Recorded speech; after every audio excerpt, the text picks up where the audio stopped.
ఈ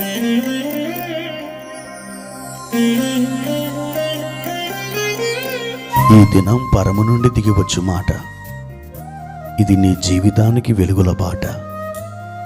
నీ ఒడిలో ఉంచబడిన దీవెనల మూట, అద్భుతాల ఆనంద ఊట. మార్చి 1 సంవత్సరమంతా మీరు బైబిల్ చదివి ముగించడానికి ఈరోజు మీరు చదవవలసిన లేఖన భాగం ఉదయం సంఖ్యాకాండము 23, 24 మరియు 25 అధ్యాయములు. సాయంత్రం మార్కు సువార్త 7వ అధ్యాయము. ప్రియమైన దేవుని బిడ్డలారా, ఈ ఉదయకాల సమయంలో ప్రభు తన యొక్క ప్రశస్తమైన కృపను మీకు దయచేయునుగాక. ఈ రోజు నుండి ఒక క్రొత్త మాసం ప్రారంభం కాబోతుంది. ఈ నూతన మాసంలోకి మన ప్రభువారు మనల్ని తోడుకుని వచ్చి నిలబెట్టినారు. ఈ నెలంతా కూడా మీరు దేవుని యొక్క మహిమను కన్నులారా చూడాలని, ఆయన కృపను మీరు అద్భుతంగా అనుభవించాలని నేను మీ కొరకు ప్రభు సన్నిధిలో ప్రార్థిస్తున్నాను. ఈ నెలలో ఒక శుభవర్తమానం మీరు వినబోతున్నారు. ఎందుకనంటే ఆయన మీతో కూడా ఉన్నాడు. ధైర్యం వహించండి. ఒకవేళ కొన్ని పరిస్థితులు దేవుడు నీతో లేడు, నీవు నమ్ముచున్నది అబద్ధం అని నీకు అనిపించినప్పటికీ నీవు ఆ మాట ఎంతమాత్రం నమ్మవద్దు. పరిస్థితుల మీద ఆధారపడి మనం ఎన్నడూ కూడా భక్తి జీవితాన్ని చేయలేం, విశ్వాసాన్ని కట్టుకోలేం. మనం కేవలం పరిస్థితులకు మించినటువంటి నమ్మకం లేదా విశ్వాసం మీదనే ఆనుకొని ఉన్నాం. ఆ విశ్వాసం ద్వారానే మన భక్తి జీవితంలో ముందుకు సాగి వెళుతున్నాం. కనుక ఈ మాసం మీకు జయము తెచ్చే మాసమై ఉన్నది. ప్రియమైన దేవుని బిడ్డలారా, ఈ ఉదయకాలం పరిశుద్ధాత్మ దేవుడు మన కొరకు ఏర్పరిచిన వాక్య భాగాన్ని చదువుకుందాం. ఆదికాండము 12వ అధ్యాయము 1వ వచనం. యెహోవా, నీవు లేచి నీ దేశము నుండి, నీ బంధువుల యొద్ద నుండి, నీ తండ్రి ఇంటి నుండి బయలుదేరి నేను నీకు చూపించు దేశమునకు వెళ్ళుము. ప్రియమైన దేవుని బిడ్డలారా, అబ్రహాముతో దేవుడు మాట్లాడిన మొదటి మాట, మొదటిసారి అబ్రహామును కలుసుకున్నప్పుడు దేవుడు అబ్రహాముతో చెప్పాడు, నీవు లేచి నీ దేశము నుండి, నీ తండ్రి ఇంటి నుండి, నీ బంధువుల యొద్ద నుండి బయలుదేరి నేను నీకు చూపించు దేశమునకు వెళ్ళు. అవును, అబ్రహాం దేవుని యొక్క స్వరాన్ని విన్నాడు. దేవుని మాటకు అతడు లోబడ్డాడు. అనేక సంవత్సరాల నుండి, తన పితరుల కాలము నాటి నుండి ఆ దేశంలో స్థిరపడి స్థిర చరాస్తులు కలిగినటువంటి అబ్రహాం, ఎంతో మందిని సేవకులుగా కలిగి ఉన్నటువంటి ఆ మనుషుడు దేవుని యొక్క స్వరాన్ని విని ఆయన మాటకు లోబడ్డానికి ఇష్టపడ్డాడు.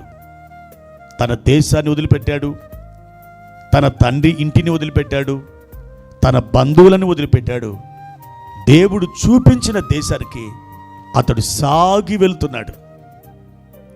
దేవుడు అక్కడ ఒక మాట అన్నాడు, నేను నీకు చూపించు దేశమునకు వెళ్ళుము అన్నాడు. ప్రియులారా, ఇదే సందర్భం అనుసరించి చెప్పబడినటువంటి మరొక మాట అపోస్తల కార్యములు 7వ అధ్యాయము 3వ వచనం. నేను చదువుతాను, మీరు జాగ్రత్తగా వినండి. నీవు నీ దేశమును నీ స్వజనమును విడిచి బయలుదేరి నేను నీకు చూపింపబోవు దేశమునకు రమ్మని అతనితో చెప్పాను. ప్రియమైన దేవుని బిడ్డలారా, ఆదికాండం 12వ అధ్యాయం 1వ వచనంలో నేను నీకు చూపించు దేశమునకు వెళ్ళుము అన్నాడు. కానీ అపోస్తల కార్యములు 7వ అధ్యాయము 3వ వచనములో నేను నీకు చూపింపబోవు దేశమునకు రమ్మని అతనితో చెప్పాను. అక్కడేమో వెళ్ళుము అన్నాడు, ఇక్కడేమో రమ్ము అన్నాడు. ఈ 2 మాటలు మనం గమనించినట్లయితే అబ్రాముతో దేవుడు మాట్లాడినప్పుడు ఆ కల్దీల దేశమైన ఊరు అన్నటువంటి పట్టణంలో దేవాది దేవుడు అబ్రహాముని సంధిస్తూ మాట్లాడినప్పుడు నేను నిన్ను అక్కడికి పంపిస్తున్నాను, వెళ్ళు అని చెప్పాడు. ప్రియమైన దేవుని బిడ్డలారా, అపోస్తల కార్యములు 7:3 రమ్ము అన్నాడు. అంటే అబ్రహాము వెళ్ళు అనే దేవుని స్వరం విన్న తర్వాత అబ్రహాము వెళ్ళడం ప్రారంభించాడు. అలా వెళుతూ వెళ్తూ వెళ్తూ నా ప్రియమైన దేవుని బిడ్డలారా, ఇక ఆ కనాను దేశంలో దేవుడు నిలబడి అబ్రాహామును అంటున్నాడు, రమ్ము అంటున్నాడు. రమ్ము అనే మాట ఏ స్థలములోనైతే దేవుడు ఉండి మాట్లాడతాడో దానికి సంబంధించినటువంటి మాట అయి ఉన్నది. ఒక చోట నిలబడ్డాడు, ఎంతో దూరంలో అబ్రాహాము ఉన్నాడు. దేవుడు అంటున్నాడు, అబ్రామా రమ్ము అంటున్నాడు. 12:1 వెళ్ళు అంటున్నాడు. అంటే అబ్రహాము యొక్క ప్రయాణము ప్రారంభంలో దేవుడు ఉన్నాడు, అబ్రాహాము ప్రయాణం యొక్క ముగింపులో దేవుడు ఉన్నాడు. అంటే నేను నిన్ను ఇక్కడికి తెచ్చిన వాడను, నేను ఇక్కడికి నిన్ను నడిపించిన వాడను, నేను నీతో కూడా బయలుదేరి వచ్చిన వాడను. అవును నా ప్రియమైన దేవుని బిడ్డలారా, ఈరోజు దేవుడు మీతో అదే చెప్తున్నాడు. నా ప్రియ బిడ్డ, నీ మార్గంలో నేనున్నాను, నీవు ఎక్కడికైతే వెళ్ళవలెనని నేను నిర్ణయించితినో అక్కడికి నువ్వు వెళ్ళు అని చెప్తున్నాడు.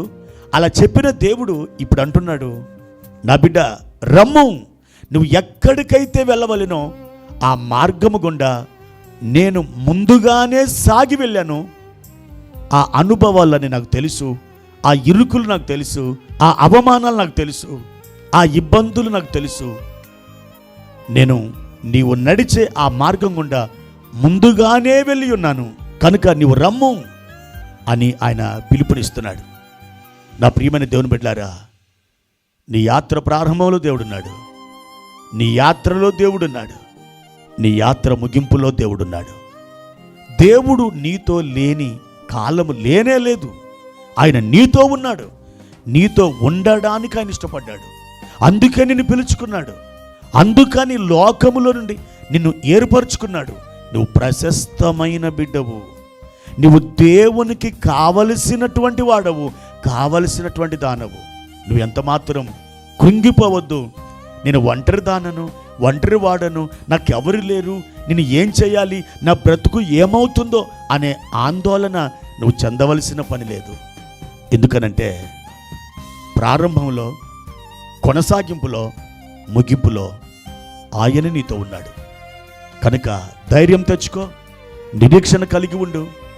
అన్ని వేళల జయము పొందడానికి దేవుడు నీకు అనేక విధములైన కృపను దయచేశారు. ఆ కృప నిన్ను బలపరిచి స్థిరపరిచి వర్ధిల్ల చేయునుగాక. ప్రార్థన. ప్రియమైన తండ్రి, మీ ఘనమైన నామానికి వందనాలు. మా దేవా, మా యాత్ర ప్రారంభంలో లేదా మా దినము యొక్క ప్రారంభంలో మీరున్నారు, దినమంతా కూడా మీరున్నారు, దినము యొక్క ముగింపులో కూడా మీరున్నారు. మా జీవితపు విశ్వాస తొలి అడుగులు మేము వేస్తూ ఉండగా మీరున్నారు. మా విశ్వాస యాత్ర కొనసాగించబడుచుండగా మీరున్నారు. మా విశ్వాస యాత్ర ఈ భూమి మీద ముగించబడుతున్నప్పుడు కూడా మీరుంటారు. నాయనా, మీ కొందనాలు. ఈ సమయంలో ప్రభువా, మా ప్రియులందరినీ జ్ఞాపకం చేసుకొని కృపాక్షేమములతో నింపి బలపరిచి వర్ధిల్ల చేయమని, మీరు వారితో ఉండి మీ అద్భుతమైన కార్యాలు జరిగించుమని యేసుక్రీస్తు నామములో ప్రార్థించి అడిగి వేడుకుంటున్నాము తండ్రి. ఆమెన్.